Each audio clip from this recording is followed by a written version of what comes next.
Welcome to the Spiritual Abuse Podcast. My name is Joseph. And my name is Eddie, and we have our first special guest today. Joining us on the Spiritual Abuse Podcast is Hannah Lindsay Wilson Lopez. Happens to be my daughter. And my wife. And Joseph's wife. And Hannah grew up in the house, so she's going to be able to, she hasn't heard any of the other podcasts yet, but she'll be able to validate some of the things that we were talking about. And we've not scripted this. We don't have anything for Hannah to read. This is Hannah's story. Hannah grew up in our home. She knows nothing else but the environment in which I described. She has seen us in the effect that the abuse has had on our family. What it's like for my wife and I to go into the bedroom and hear on the answering machine scores and scores of corrective voicemails telling us, you know, what we've done wrong and how we need to do better, and how it changes from when we're operating as a family and then go in and then come out, and an actual change in the atmosphere of the house with the spiritual control that is taking place. And on top of that, she was with me during my mental health journey, obviously, and like I mentioned before, and she also was involved at ORU with us coming to terms with how toxic the atmosphere was at our church, and instrumental in the collective decision to step away from that. So, yeah. So Hannah, welcome to the Spiritual Abuse Podcast. Thank you. Thank you for having me. It's a pleasure to be here. Of course. So Hannah, what's your story? Well, like you guys both said, I have not heard either of your stories yet, so I'm coming into this. I haven't really even thought about what I'm going to say, but I guess with my story in particular, as cheesy as it sounds, I really do have to start from the beginning, because that's when it started. A lot of people, and we've talked about this before, whenever they're in a situation of spiritual abuse or like a cultish atmosphere, they can think back to what it was like beforehand when they're leaving that environment. But for me, I don't have that opportunity, because I was born into this, and this is all that I've ever known up until a couple years ago. So yeah, because kind of like what you were saying is, like, most people in this environment, they have a previous identity they can fall onto. That's not the identity that they were forced to adopt. Mm-hmm. But like you just said, this is your entire life, Mm-hmm. like practically your entire life. And yeah, keep going. Okay, so, like I said, I'll start from the beginning. So I was born in Knoxville, Tennessee, back when you guys were both of my parents, my dad's sitting right here, they were both involved in volunteering full-time for the ministry. And I'll just start out by saying that when I was younger, I did not have a negative, let me start that over. When I was younger, I did not have a negative view of my childhood at all. I thought that I couldn't think of anything different. It was all that I knew, and I enjoyed every aspect of it. I didn't know that it was weird to fall asleep under the desk while your mom is volunteering full-time, and for your dad to work 2 jobs, and like you said, them go into the bedroom at night and listen to corrective voicemails and have somebody as a picture of authority for your family that wasn't just your dad. I didn't know any differently than that. That was all that I've ever known. So we started out at when you guys were doing a Bible college. You guys were both there full time. So you say your childhood was normal, but when did you start to notice that things were maybe a little different than what you thought? I know what I'm thinking. I'm thinking Hilton Head when you started dating Joseph. Yeah, that was a really big turning point. Because normally I just kind of went with the flow with everything. Everything was a privilege to be a part of. Spending Saturdays with you up at the church, filming videos every weeknight, filming videos and doing things. And Because your dad was a part of the multimedia team, filming videos that would be as illustrations in the service. That's what you're referring to, right? Yeah. And well, you weren't just a part of one thing. You guys did everything. You were on the praise and worship team. You were the head usher. You did everything out in the parking lot. You did stuff with the lawn. You filmed all the videos. You counted the tithes and offerings. I mean, you guys did every single little thing. My mom was in charge of the nursery. She was in charge of hospitality. She was in the office several days out of the week. And you guys had meetings all the time. I grew up in the church. I grew up riding my bike in the parking lot. I grew up there after school. I mean, that is where I always was. And like I said, I didn't see any problem with it. I really didn't, because that was all that I knew. But when I started dating Joseph, the pastor, he did not like that. He did not like that at all. And that was like really the first time when I was like, this is something that I know God wants me to do. And I'm being told otherwise. I'm being told that this is wrong. But I know that it's right. Yeah, we even posted a picture of us together on Facebook. Mm-hmm. And the pastor told your parents to make us take the picture down. Do you remember that situation? Yes. And they did that because they didn't want what they call snapshots to happen, where like someone sees a quick view of your life and gets a negative impression of where you are spiritually.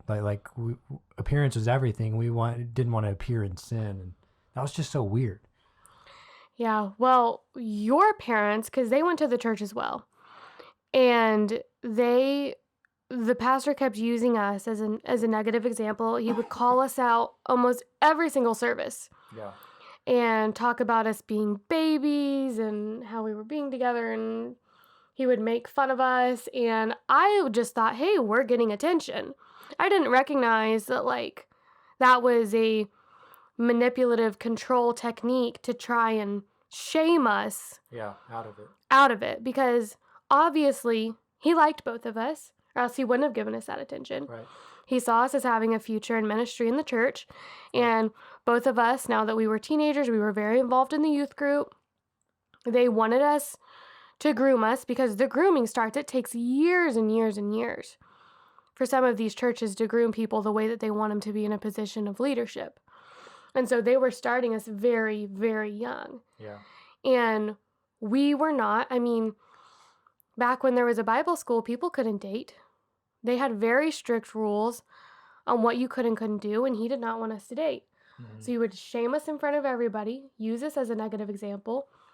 I just liked the attention from as he called himself to me, my spiritual father. But your parents had a problem with it. Right. And they walked up to him after a service, and they're like, you have got to stop bringing them up. Right. You have got to stay out of it. This is none of your business. Right. And I don't think he liked that at all, but he didn't bring us up for a while since. Yeah. He stopped. Yeah. So one of the things that I know from being involved in that church with you and dating you, you were instrumental in teaching me the language, mm-hmm. the culture, and really positioning me to be groomed at my highest potential. Can you kind of talk about that? Both your attitude within that, how you thought that was good, and now that you're out of it and taking a step out of that, maybe your perspective that's different on mm-hmm. that whole attitude now. Yeah, to me, growing up in that environment, there was only one way to talk, one way to act, one way to smile, one way to talk to authority. There was only one way, and that way was the right way. And people had to learn it. And I told Joseph point blank, I am going to train you how to be here. And that was a quote. I literally said, I will train you. And I had no idea that was even weird to say or to think. But I was like, you have got to learn how to talk to these people. It's a different language. A quick sidebar interruption to Hannah's story. You know, being out of it for 2 years now, one of the things that, you know, I'm dealing with my own stuff, but one of the things that hurts me the most is collateral damage that I caused, because there are people that are there now in volunteer positions and even as paid staff that I recruited, that I groomed, I trained them. I taught them what to say, what not to say, how to act, how not to act, what the pastor likes, what he doesn't like. And I actually, I don't use the word shame, because I think shame is a bad thing. But I do deal with some regret. Oh, yeah. Yeah, remorse of that grooming process, because, and here's where in a strong control environment, the more people you get in there, the less you have to do, at least you think, because you have so much on your plate. You need help, you need bodies, you need people in there. And if you can get people trained to be yes men, then now you don't think at that time that later on down the road there's going to be so much more to do, and you have to get more to keep that ball turning. But that's a good point, Hannah. I'm glad you brought that up. Oh, yeah. I mean, and especially in youth group and things like that, when I was given so much more responsibility, and I mean, they'll tell you and they'll encourage you. Like, if they see you making, like they say, the next right decision, if they see you acting how they want to act, and if they see that you're moldable, or aka gullible, and buying into everything, if you're all in, as they would say, then they'll just encourage you, and they'll have you keep doing it and keep going, and they'll push you and push you more into it. Yeah. And so, I mean, I feel like I was actually doing pretty well. I mean, I was advancing far. Like I said earlier, they saw a lot of potential in both of us. And I mean, they used me a lot in the children's ministry and in the youth group. And I was one of the people that they wanted to be visible, I guess, because of that. Now, I won't bring her into it. I was going to say. Well, and also just to let you know, and if anybody from the organization is listening, this is a hard one to dispute. There is a type. And the type that you're recruiting is someone, there's a certain look, which is physically and socially attractive. It's not just physical, it's social too. Yes. You've got to have people skills. And then when you've got someone like that who is moldable and malleable, that is a hot commodity in a church. If you got someone that's got the look, and then they buy all in, we've had people. Let me say that again. There's been people in the church who have been extremely faithful, but they didn't have the look, and thus were passed over for a promotion. Or they can be just a little bit off or quirky, I guess. Is that, not off isn't the right word. Quirky is the right word. They can be a little bit quirky, or just not, like he's going, like you said, he's going for a certain vibe. Yes. So I tell you what, let's go to, you got Joseph being groomed. So now you're teaching Joseph what to say and how to act and what to do. So now we're on one of these, and I talked on a previous episode about the staff advances. They couldn't be retreats because then you're going backwards, and that's oh yeah. Yeah. So we're at a staff advance, and we're in South Carolina, and we have an interaction that I will not forget. It was, if you want to talk about red flags, this was a red flag. Can you share your version of that experience, and then I'll share mine and see if they mesh. Well, I remember we were outside. We were at Harbor Town. And I honestly don't even remember it that vividly as you would think, because to me, still at this time, this pastor was totally idolized to me. And there were a few things that I disagreed with here and there, but I really still could see no wrong in him. And he came up to me and he told you and my mom that Joseph and I basically just that we shouldn't be dating. And I just brushed it off. And I didn't really let it bother me or affect me. I think it bothered you a lot more than it bothered me. Yeah, it did bother me because he stepped into my role as a parent and took over. And he used... Because you weren't doing good enough. Yes, because I was not living up to the standard.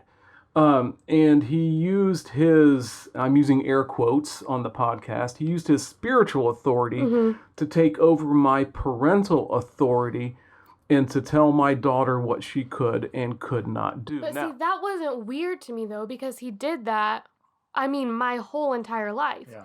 He kind of took that place to where whenever you see your parents constantly being put down by another person, that person, and we've never talked about this before, but that person kind of takes that authority position to where it makes me kind of look at you a little bit less. And in the long, because I've processed this after the fact, actually recently, of like, man, when I was little, even when I was like really little, when your parents are under such a strong, spiritually abusive authority, the way that the child perceives the parent is so tainted. Yeah. And they no longer see them as much in that parental role as much as they see the spiritual abuser in that parental role. Because he would constantly be doing sermons about parenting, and I would be like, man, they are not doing good enough. They are not listening. And that was when I was like 6 or 7 years old. I mean, it's ridiculous. so let me tell you this. I have listened to countless hours of podcast, videos, and read scores of books on spiritual abuse. And that is the very first time I've heard that. And it's just so clear. It is so clear. And now I remember that day that we took you aside to one of the buildings there. And we said, Hannah, this is not his call. He's not your dad. He's not your mom. We're your parents. So what we say goes. That was a really pivotal point. That really was. But that's, I'm telling you, that was where the breaking part for me, because I used to not stand up, and I can't say I stood up all the time, and I did not stand up in front of him. I wish I would have had the guts to say, you do not talk to my daughter that way. Yeah, right. But I was paralyzed, and it was fear, and it was intimidation. Yeah. But I was paralyzed. But at least we took you aside and said, he doesn't get to call the shots. We get to call the shots, even though that was kind of a twisted thing. Yeah. One thing that I know that you all shared with me that I want you both to talk about is, because in this church, they believed in like what's called spirit-filled, kind of like what I talked about before, about the free flow of the gifts of the Holy Spirit, but it was very contained, it was very controlled so that it wouldn't get messy. But there was an instance where the pastor was telling you to make sure that they're God's girls. I want you, both Hannah and her sister, if you could just like talk about that, because that encapsulates this dichotomy or friction. Sure. So we're not on this podcast. We are not promoting any kind of doctrine as far as what your church background is. There's churches out there that are spirit-filled churches and speak in tongues, and there's churches out there that don't. I'm letting you know that spiritual abuse can happen in either of those environments. That's correct. So this is not the point of the podcast. But in order to make the story make sense, I have to give some background. So the church we went to was a spirit-filled church on paper. I don't think it was. Yeah. And the only time that you would really hear people praying out loud in the Spirit was in corporate prayer, which happened once a month on the first Sunday of the month. So after a long Sunday of staff meetings, I've got Holly and Hannah in there, my two daughters, and the senior pastor pulls me aside and notices that they're not praying in the Spirit or speaking in tongues. And I got corrected for that during the prayer meeting. And I said, well, they're good girls. And he goes, yes, they are good girls, but are they God's girls? So then I have the pressure now to get my girls home and get them in a prayer language just so that they can be God's girls and I'm accepted. That's when he pulled me aside, though, because I remember when I was around 6 years old at one of those prayer meetings, sometimes they would pressure us because the kids kind of like to hang outside. There was only a couple of us at the time. We were super intimidated whenever they were meeting. We would like duck under the doors because we didn't want them to see us. because we would interrupt everything and just be a nuisance, right? And so at this specific meeting, we got pushed through the doors and the pressure was on. And I think it was this meeting. He didn't wait for you to do it. He pulled me aside right then, not my sister, even though she was older than me. He pulled me aside and prayed over me to be able to speak in tongues. And I think I came up with a couple of Spanish words like uno, cinco, blah, blah, blah. And I kept that up. And then everybody was like, Hannah can speak in tongues at 6 years old. Look at her. And the whole time I was thinking, I'm a fraud. This isn't real. Oh my goodness. And I kept that up until finally I came to you. I think I was like crying like a year or two later. And I was like, it's all a lie.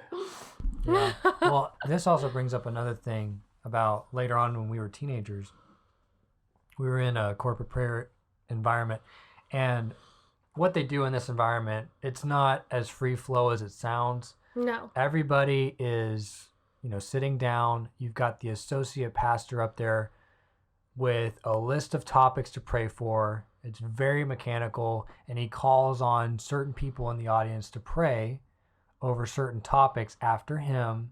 Meanwhile, some people are quietly praying in their prayer language in the background, maybe walking and stuff like that.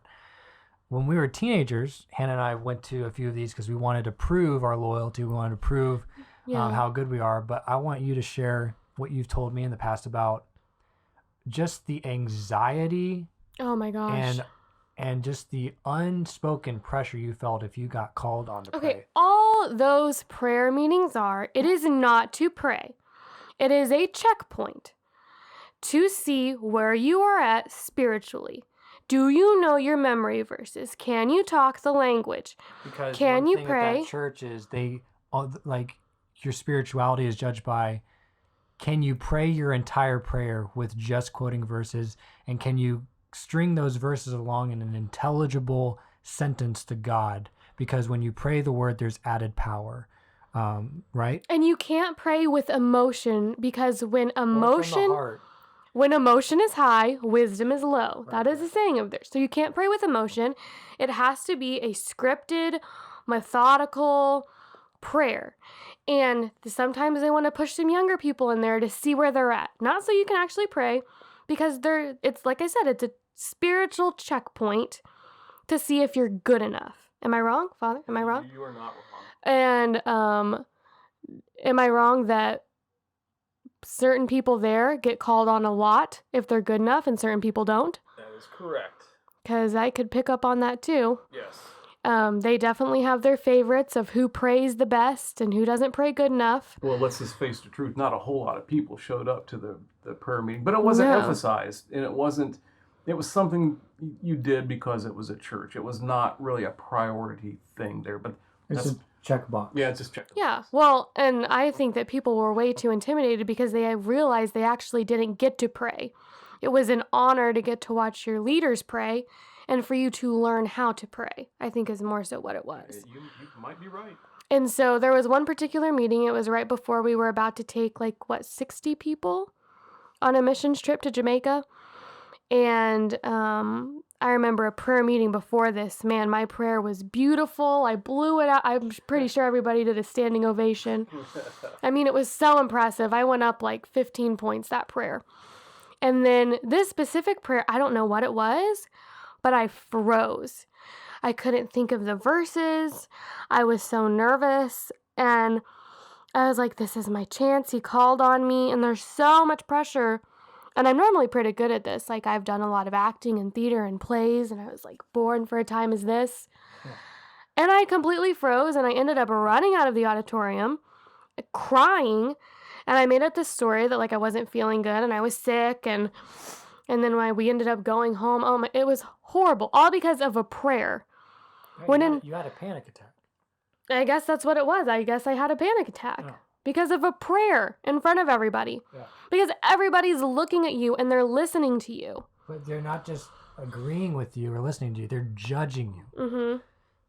Yep. They're giving you they're grading you on how well you pray. Yeah.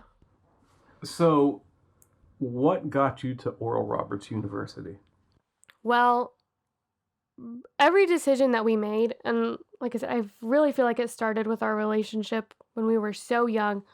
We and we said this when we were in that environment. We're like, why does it feel like everything God asks us to do, we're swimming like upstream? Like we're totally going against everything that they're telling us to do. And we thought it would be a good thing because the specific pastor's wife happened to graduate from that school, and she had family in Tulsa, and we were like, this is great. Sister-in-law on staff at the school. Yeah, like there was family there was a connection with the church, and it was a great, I mean, it's hard to get much more Christian school and sheltered than Oral Roberts University. I mean, we thought we were doing great. So they were real supportive about you going to Oral Roberts University, were they? No, they did everything in their power to keep us from going.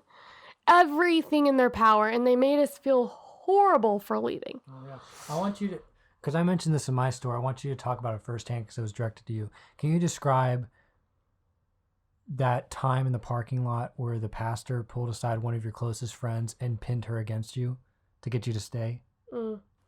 Yeah, so it was, well, I think this was a time when we had already made the decision to leave for school. And yeah, we would always, if we had to be at school at Monday, we would stay longer on a Sunday when we would drive back, or really postpone it and get there as late as we could and milk as much time at the church as we could because we felt like we owed it to them because we made this decision to go.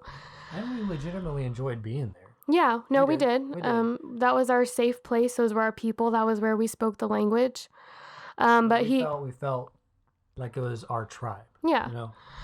But he took my friend aside and he gave her a toothpick of all things. And he's like, here's a toothpick.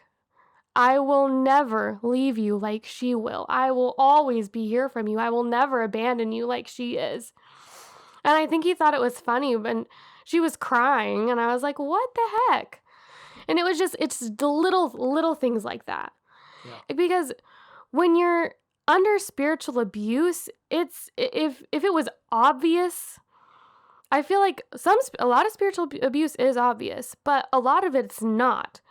A lot of it's little subtle things that are manipulation and control to keep you in a specific place, to keep you under the thumb of authority, to keep you acting how they want to act, being where they want to be.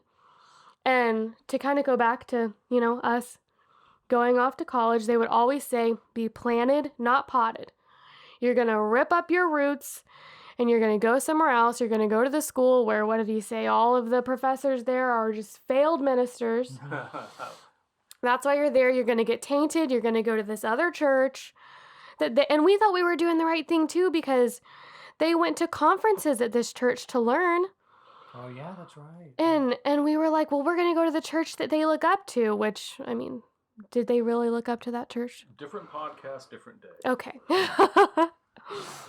And so we thought we were doing the right thing and that it would get us brownie points, but oh my goodness, it did not. Yeah. Because if there's anything about being in a spiritually abusive environment or in a cult, they will tell you not to leave. Because if you leave, no matter where you go, you'll see other people, other things, how things are done differently. And I don't know if you talked about this in your story at all, but we left. We went against everything. And the first break that we came back, we were at a Dove Awards. We were serving, and Joseph was studying. Yeah, he was studying theology. Oh my goodness.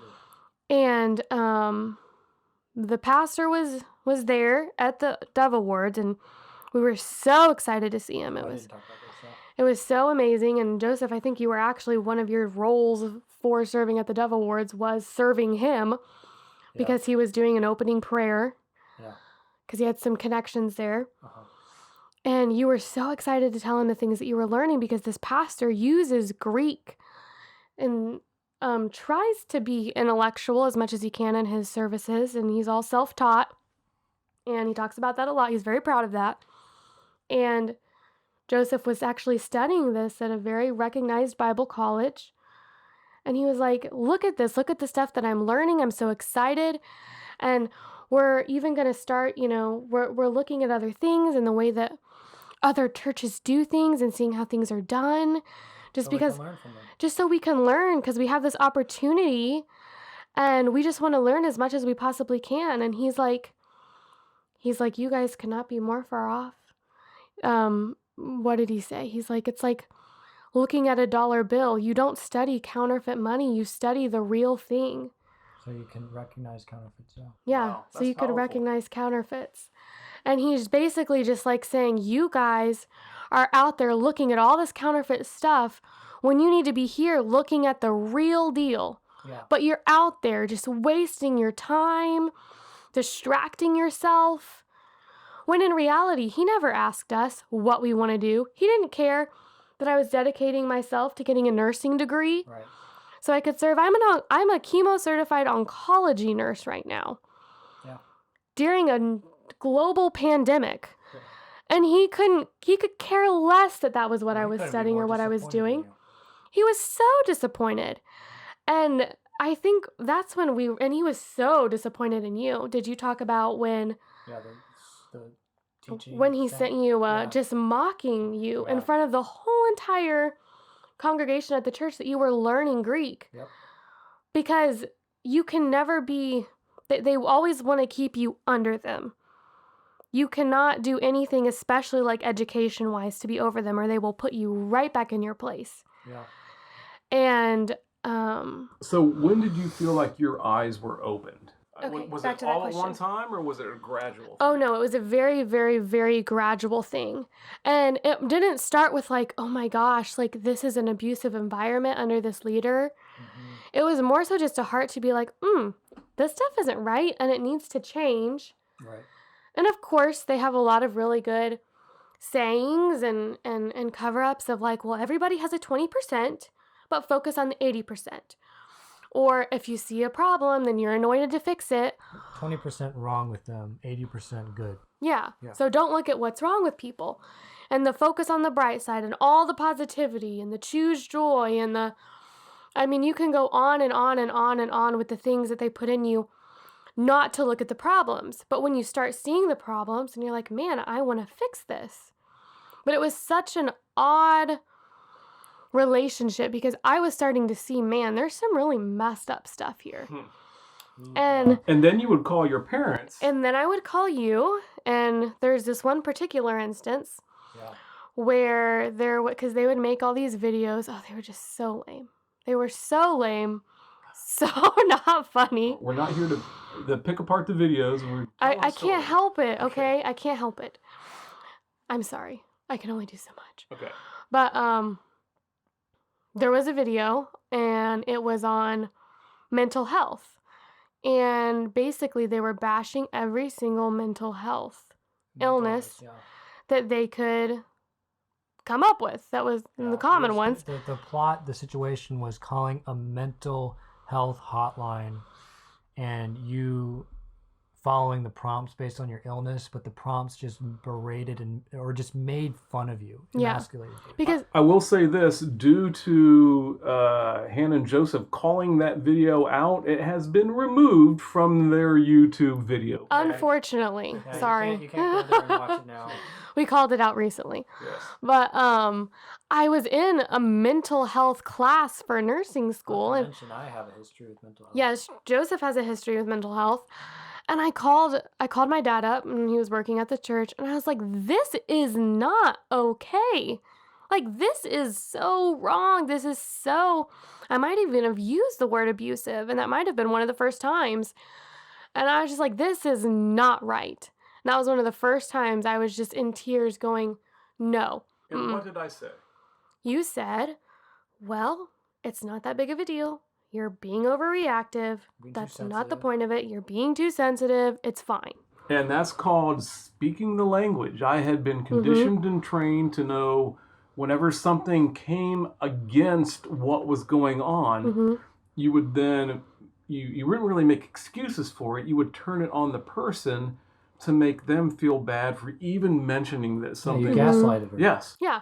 Well, and then we started a couple-year trend of me bringing stuff up, and basically what I would hear every time is, well, what are you going to do about it? You're not going to make a difference. Like, nothing's going to change. Nothing's going to change.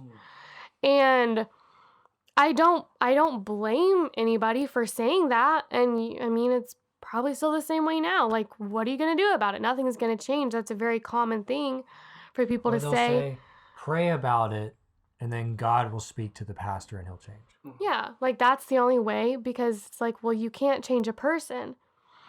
But I know this. I know that you guys, through all of this in your communication, because then you became more and more vocal with me and my wonderful wife, to the point where we were thinking, oh gosh, but you still had a desire to come back, and you felt like you could still help fix things. yeah.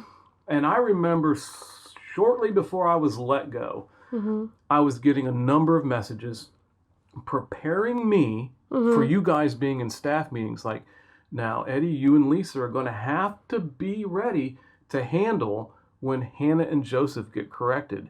And Hannah and Joseph are going to have to be able to handle Yeah. when you and Lisa get corrected. And I remember this is right before it came to a fiery crash for me.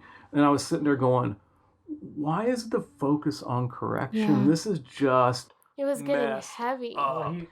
He said that he was going to be harsh correction because we were so tainted. We were so tainted from being away for so long, and this was after we had been on the staff advance. And I think he just saw right then like how far we were from the language, and we were kind of proud of that, because we're like, we're different. We've learned so much. We cannot wait to bring back what we've learned and be good stewards of what God has done in us over these years, and we're not going to lose that. We are not going to go backwards. Yeah. Like, we are going to hold on to this stuff, and we are bringing it to you, because that was almost what it was like when we left for ORU. We're like, we're going to get stuff and bring it back to you to help you. And their mentality was, no, you shouldn't have left in the first place. We're going to undo all of that out of you and put you right back, even further back than you were before you left. Yeah. Oh, that is amazing stuff. Yeah. So I have a question for you, Hannah. I don't know if I've outright asked you this before. It just kind of came to me here. It's kind of a different turn. In that church environment, they don't explicitly say it, which is a lot of things in this church context. They'll say one thing but do another. That's just kind of how the culture is. But they'll never say that women aren't allowed in authority. And they'll never admit to misogyny when it's totally misogynistic over there.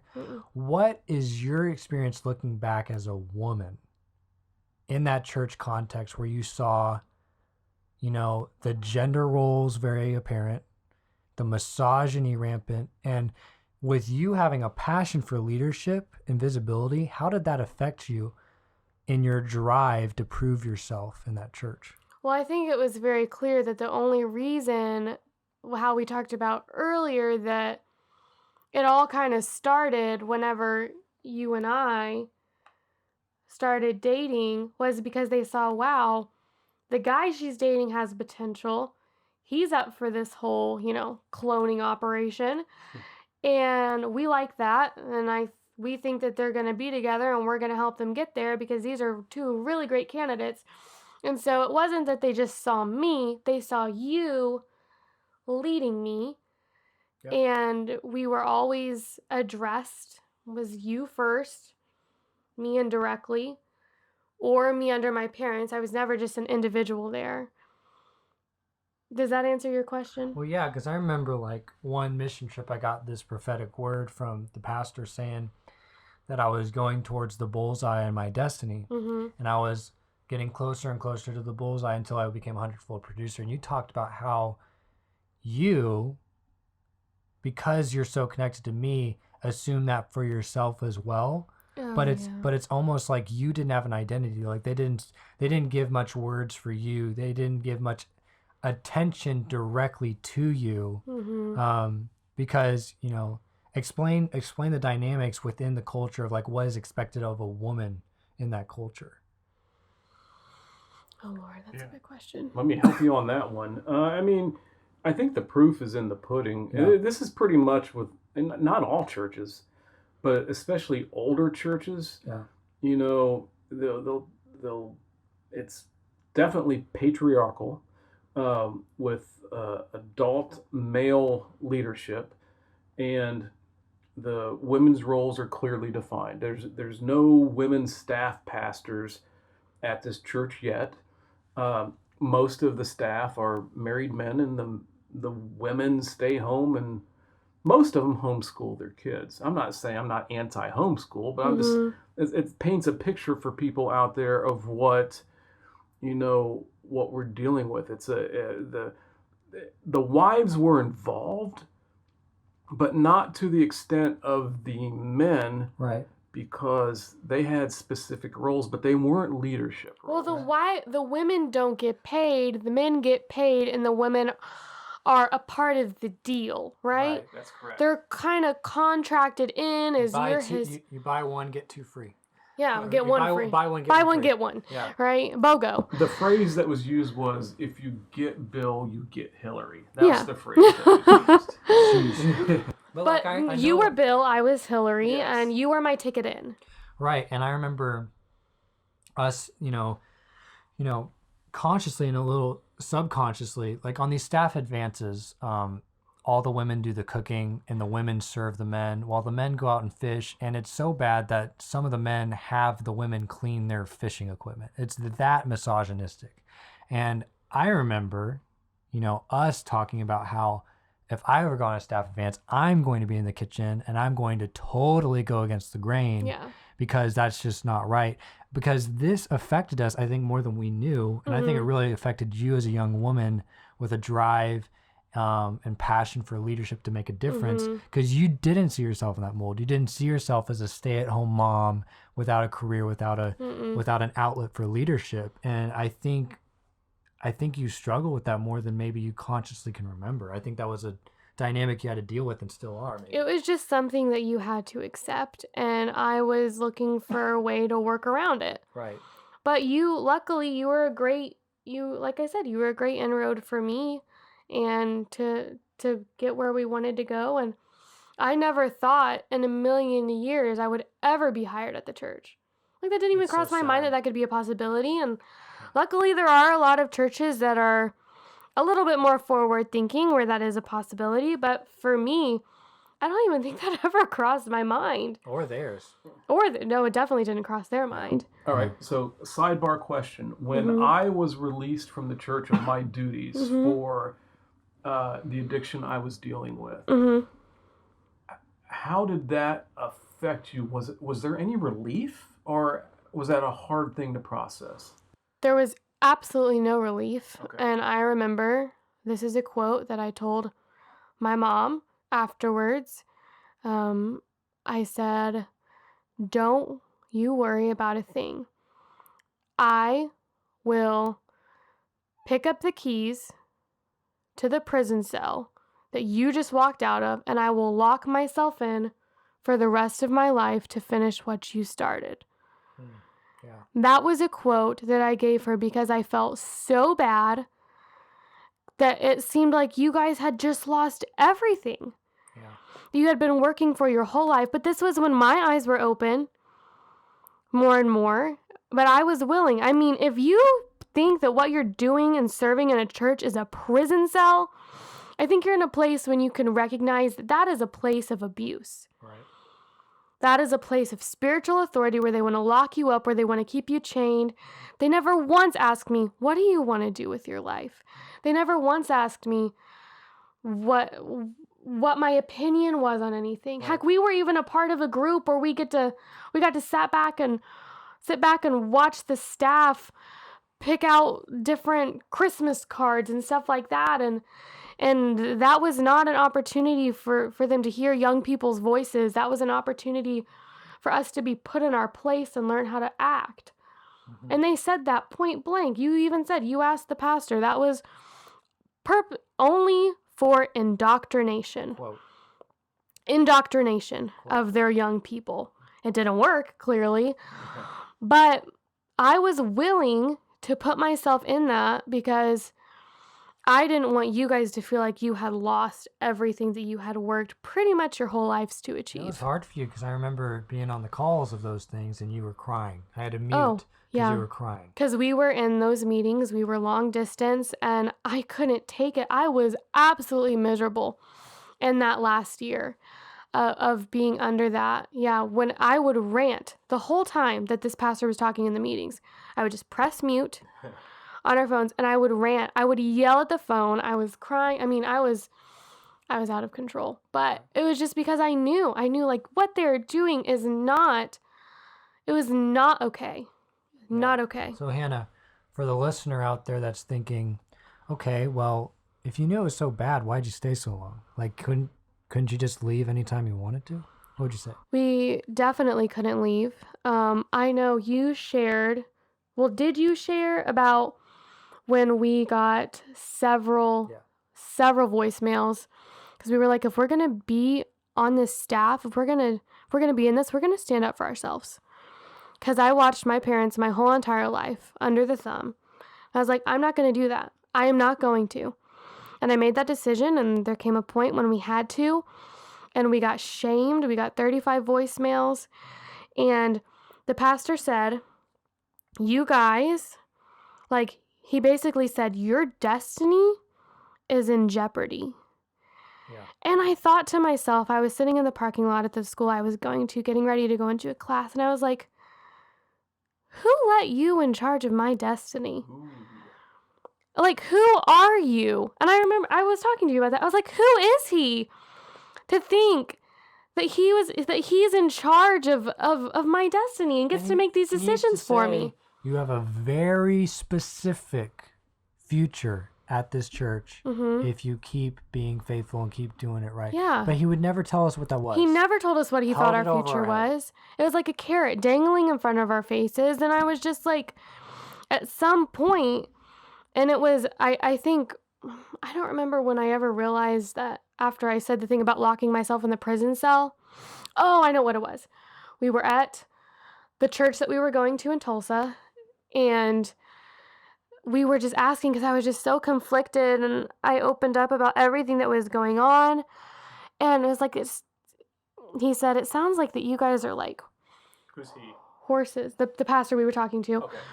The pastor we were talking to said, it sounds like you guys are horses, and he is wanting to break your legs and teach you how to run again. Yeah. And we just felt so strongly then.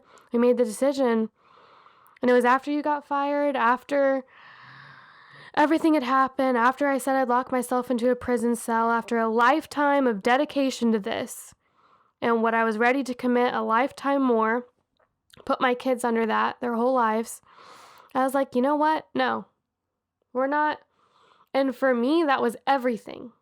I could not picture. It was almost like I was sacrificing my whole entire relationship with God, my whole entire future, because I legitimately could not picture a successful life outside of that place because of the years and years of indoctrination I had been through my whole entire life.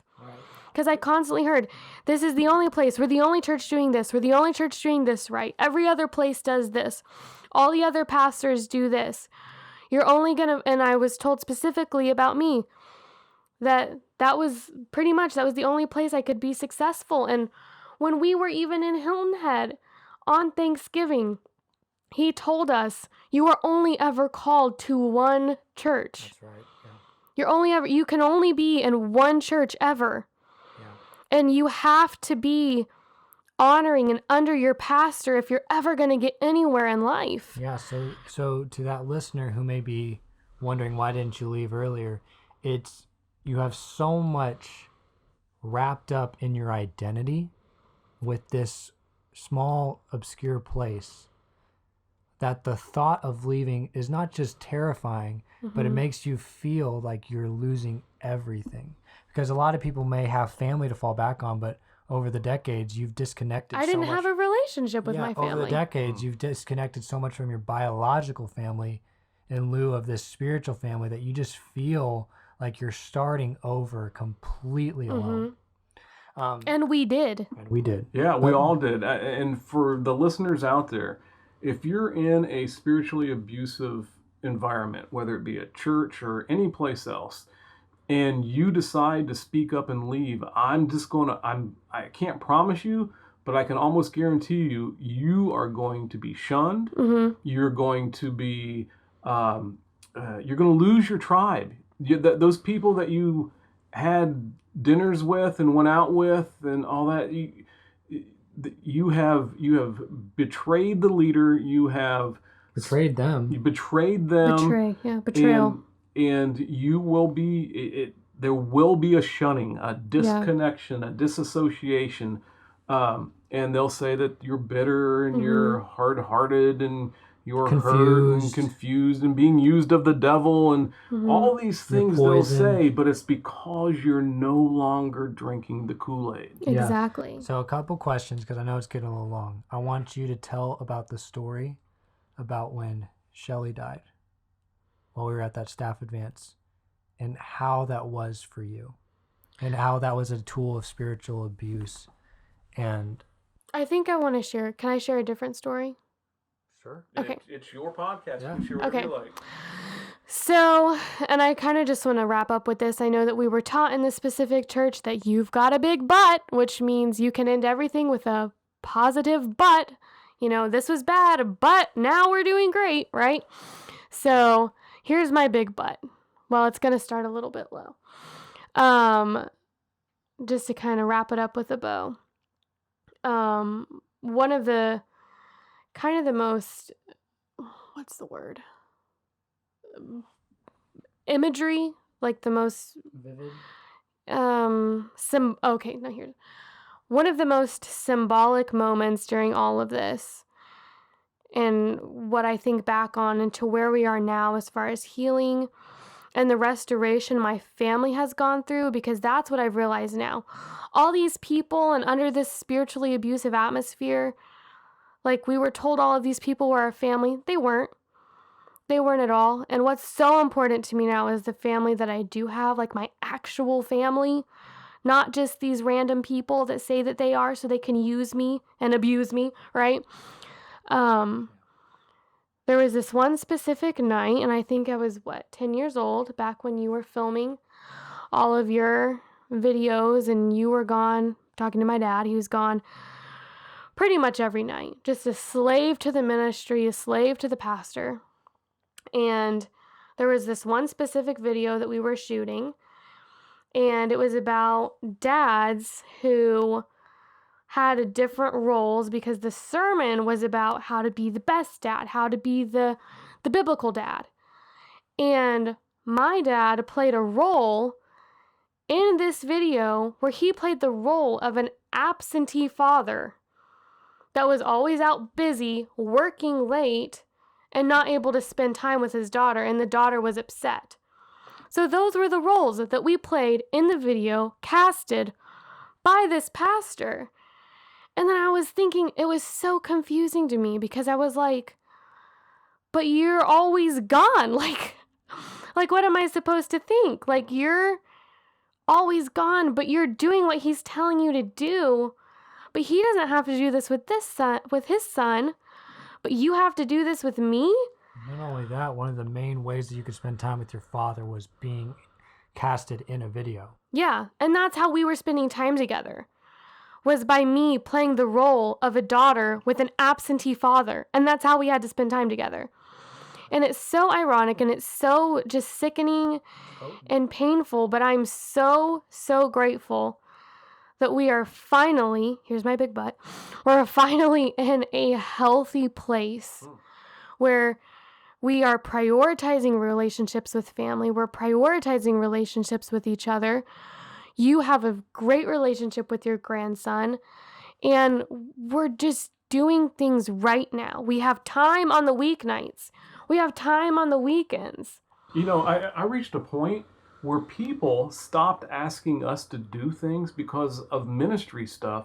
We never had a free night. Never had a free night. And if we did, we certainly didn't want to spend it with someone else. No, we didn't have family vacations, really. Just a couple. And so to right now, to be able, if someone calls me up and says, hey, you want to get coffee? I was like, yeah, I'll meet you there at 4:30. That is revolutionary for me. I've never been able to do that before. Yeah. We just, as a family, we feel free. We're free to spend time with each other. We're free to talk about things that could possibly be different than somebody else's point of view. Yeah. We're free to explore who we are and our God-given personalities and gifts rather than what's strung in front of us and hung over our head of the person that we're told we need to be. And we get to discover that, but it's kind of weird because we're discovering it all together because we all came out of this environment at the same time. Right. And so it's such a bonding experience. It's definitely less than ideal, but you can't look back and have regrets because you can't change it. Yeah. And I'm just so proud of us. I feel like we're just doing such a great job in our healing process, and not everybody understands it. And we did certainly lose most people in our lives except for our blood relatives. But honestly, it feels good. It does feel good. Yeah.